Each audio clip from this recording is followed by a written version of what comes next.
What it do? Bedtime crew. Hey man, listen, today you see the video on the screen right now. You see the title. Today I'm here to talk about the most undeserved title shots in recent UFC history. I'm not going to be talking about UFC 54 where some debuting guy got a title shot. If you're a hardcore, you're here for that. Shut your fucking mouth. Yeah? I don't give a fuck about none of that. So today we're going to be talking about the modern title shots that just didn't need to happen, that weren't deserved, where somebody else could have got the shot. Let's go straight into this flyweight division. Alex Perez literally got served up on a plate, bruh. He literally got sent in there to get finished by Figueiredo. They wanted Moreno instead. You know they did. That's why they had Moreno versus Royval on the same card and immediately booked Figueiredo versus Moreno, dude. They were trying to get this division fucking moving, get some title defenses racked up so that they can move on from Mighty Mouse and Cejudo. And, you know, Alex Perez just happened to be a casualty of that, bro. Was coming off a leg kick TKO against Formiga, which is just like, all right, that's pretty, like, cool, bro. But, like, you're not doing that shit to Figueiredo, respectfully, dude. And this is one of those guys that got put in there to promote Contender Series. They were like, this is the first guy from Contender Series to challenge for a title. And you know, after that, they just wanted to be able to say, former title challenger Alex Perez will take on Steve Erceg this weekend, bro. Watch out, dude, because I'm coming for you, bro. I'm the flyweight contender on the rise, Steve Erceg. So Alex Perez is my pick for flyweight. I mean, this guy got chinned by Joseph Benavidez, bro, and he's fighting for the belt, dude. So if that is not a lamb to the slaughter, I think there's been more undeserving guys in other weight classes, but my pick for flyweight, definitely Alex Perez. Let's move on to the man that I made this video about, Marlon Cheeto Vera. Now, a lot of people are saying, Bedtime, stop hating on Cheeto. Why are you hating? I'm sorry that I'm not glazing the fuck out of this guy that went to a split decision with Pedro Munoz and was ranked number 7 and got a title shot. I'm sorry that I don't think he's going to win the fucking belt and that he didn't deserve a title shot when Merab is on a 10-fight kill streak and just picked up Henry Cejudo, bro. Listen, man, seriously, dude, I think Merab deserves a title shot, dude. I think Merab won his last fight, guys. I really do, man. Seriously, dude, I think he won that last fight, dude. I really do, man. I mean, what the fuck are we doing? I understand the storyline. I understand O'Malley called him out, but Cheeto Vera, definitely one of the most undeserving title shots in history of the UFC, especially in the modern era, where the fans do kind of get to say, nah, fuck that. This guy deserves a title shot. Nah, it has to be this guy.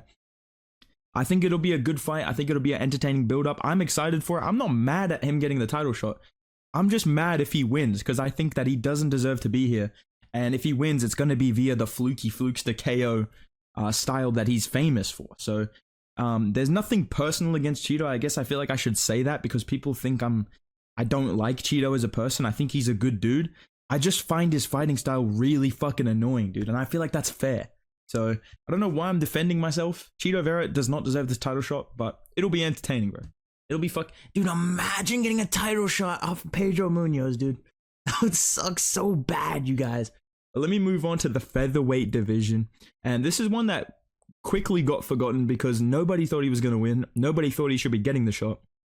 Frankie Edgar, bro. Frankie Edgar, I love you, brother. What the fuck were you doing fighting Max Holloway? UFC 240, bro. This guy got knocked the fuck out by Brian Ortega, dude. He got knocked the fuck out by Brian Ortega, and they basically just said, listen, Frankie, we'll still give you a title shot even though you lost. All you have to do is win one fight. And I understand that. I believe in the build-up they were saying, because literally, you know how bad this title shot was? That reporters were literally going, yo, how did Frankie get this title shot? Like, how the fuck is Frankie fighting for the belt, dude? And they were just like, look, Max wanted to fight in Canada. We promised Frankie a title shot before the Ortega fight. He lost it. We're still going to give him the title shot. But this does happen a lot at featherweight. So I'm not going to hate on Frankie Edgar here. It's a little less precedented at bantamweight, which is why I made more videos talking about Cheeto.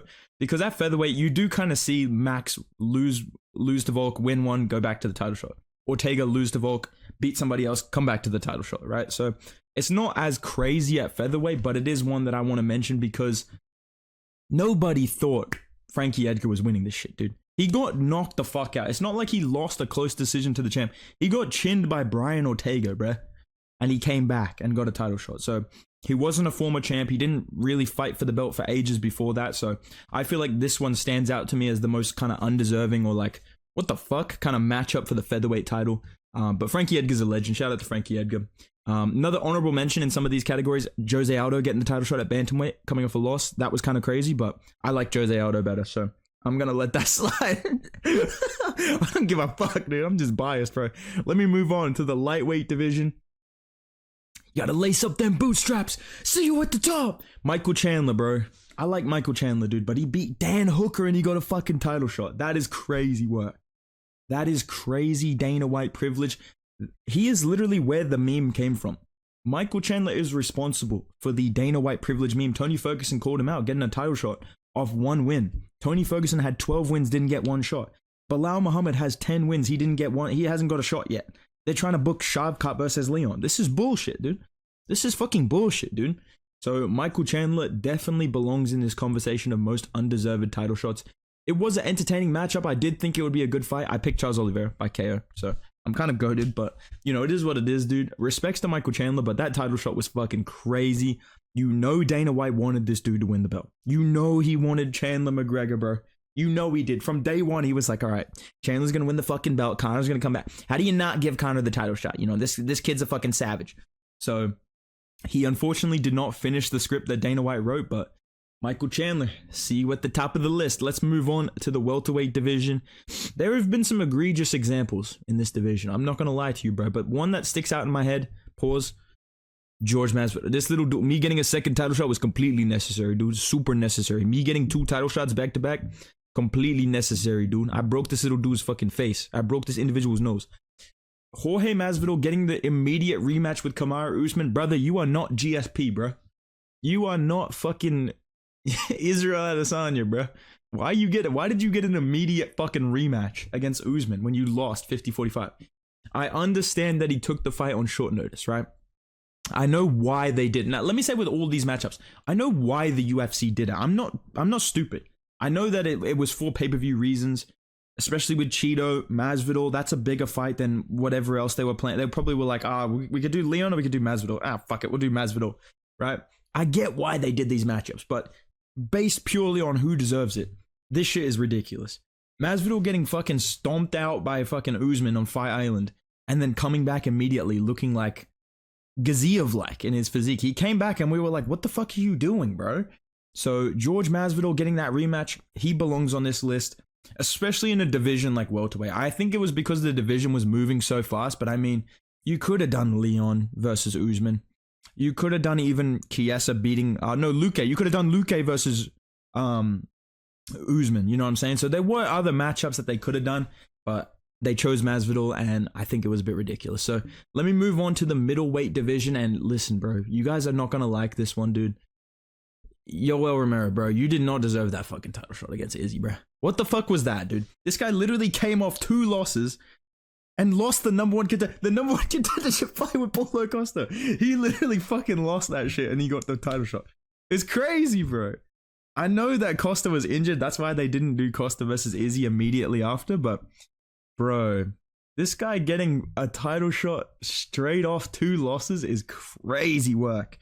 And there's definitely other fighters that get called out for Dana White privilege, but Yoel Romero will never be called out. I don't know if it's because in the pre-fight thing, he was like, go, whatever you want, go. But for some reason, we just let that shit slide. We were all hyped for this fight.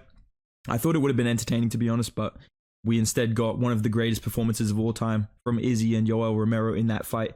But yeah, that was definitely one of those title shots that I was like, okay, what are we doing here, you know? And it is weird how people take away Paulo Costa beating Yoel Romero because he's not in the UFC anymore, he's not ranked anymore. But we'll say, oh, Izzy has 5 title defenses, dude. It's Yoel Romero coming off 2 losses.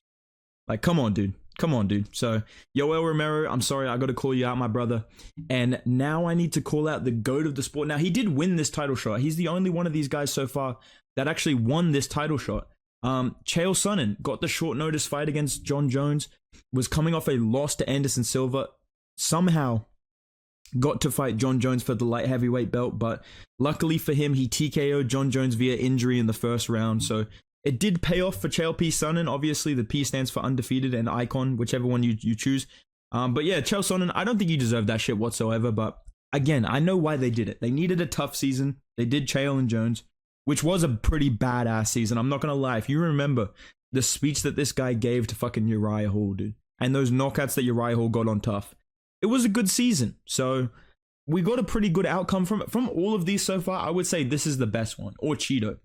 Cheeto or Chael Sonnen, probably the best ones that we got of these short notice, or these undeserving title challenges. But Chael did not deserve that shit. He's lucky he's the GOAT and that he TKO'd Jon Jones in the first round, but I had to put him on this list.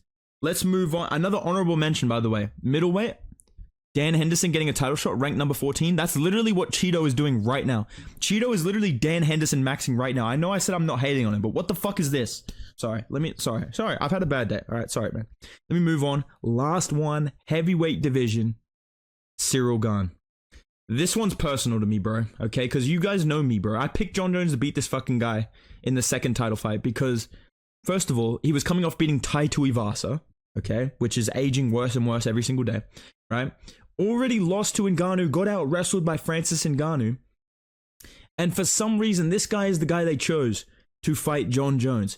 It should have been Blades, bro.